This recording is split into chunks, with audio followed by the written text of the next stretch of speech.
నువ్వున్నావు అని నువ్వే చూసుకుంటావు. నాకు విశ్వాసం ఉంది, అందుకే నేను విశ్రాంతిలో ఉంటాను. పిల్లరా, మీకు ఒక కీలకమైన మాట చూపిస్తా రండి.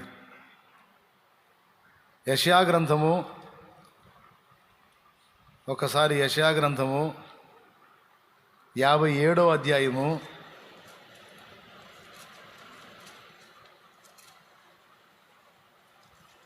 19-20 వచనాలు చూడు. వారిలో కృతజ్ఞతా బుద్ధి పుట్టించుచు 57:19. వారిలో కృతజ్ఞతా బుద్ధి పుట్టించుచు దూరస్తులకును సమీపస్తులకును సమాధానమని చెప్పి నేను వారిని నేనే వారిని స్వస్థపరిచెదనని యెహోవా సెలవిచ్చుచున్నాడు. యెహోవా ఏమని చెప్పుచున్నాడు? అసమాధానం అని చెబుతున్నాడా? సమాధానం అని చెప్పి నేనే వారిని స్వస్థపరిచెదనని యెహోవా సెలవిచ్చుచున్నాడు. అయిపోలా, ఆ తర్వాత మాట కావాలా? భక్తిహీనులు కదులుచున్న సముద్రము వంటివారు, అది నిమ్మలింప నేరదు, దాని జలములు బురదను మైలును పైకి వేయును.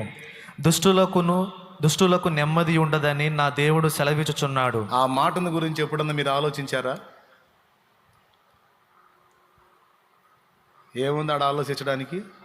దుష్టులకు నెమ్మది ఉండదు అన్నాడు. భక్తిహీనులు కదులుతున్న సముద్రం వంటి వారు, దుష్టులకు నెమ్మది ఉండదు అన్నాడు. ఇంకా ఆలోచించేది ఏముంది అనుకుంటున్నారా? ఉంది. దుష్టులకు నెమ్మది ఉండదట. అంటే ఇప్పుడు ఇక్కడ కూర్చున్న వాళ్ళలో నెమ్మది లేకుండా కలవరంలో బతుకుతున్నోళ్ళు ఏ లిస్టులోకి వచ్చారో ఆలోచించుకోండి.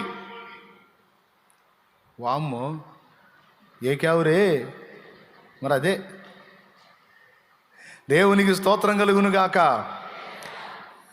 మళ్ళీ చెబుతా, నేను చెప్పింది అర్థమైందా మీకు? అంత తేలిక అర్థం కాదనుకుంటున్నాను. అర్థం అయితే చేతులు ఎత్తండి, అర్థం అయిందన్నాని. ఏమర్థమైంది? నెమ్మది లేకుండా కదులుతున్న సముద్రం లాక నెమ్మది లేకుండా అసమాధానంతో బతికేవాళ్ళు దుష్టులు, భక్తిహీనులట. ఇప్పుడు మీలో నాకు నెమ్మది లేదన్నా, అసలు సమాధానం లేదన్నా అన్నోళ్ళు చేతులు ఎత్తండి.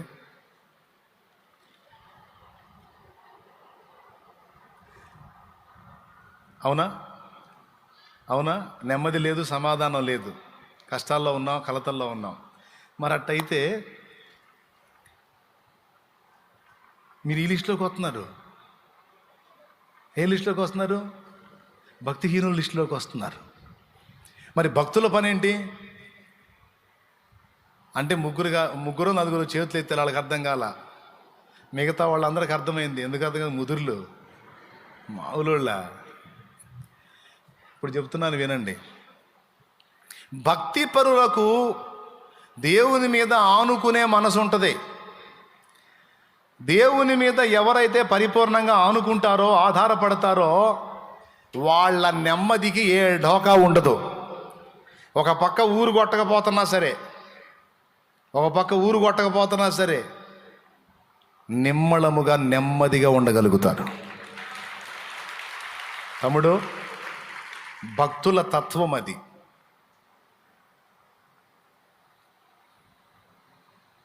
శ్రమలు భక్తులకు కూడా ఉంటాయండి, సమస్యలు భక్తులకు కూడా ఉంటాయి, అప్పులు, ఆర్థిక ఇబ్బందులు భక్తులకు కూడా ఉంటాయి. అయినా లెక్క చెయ్యరు.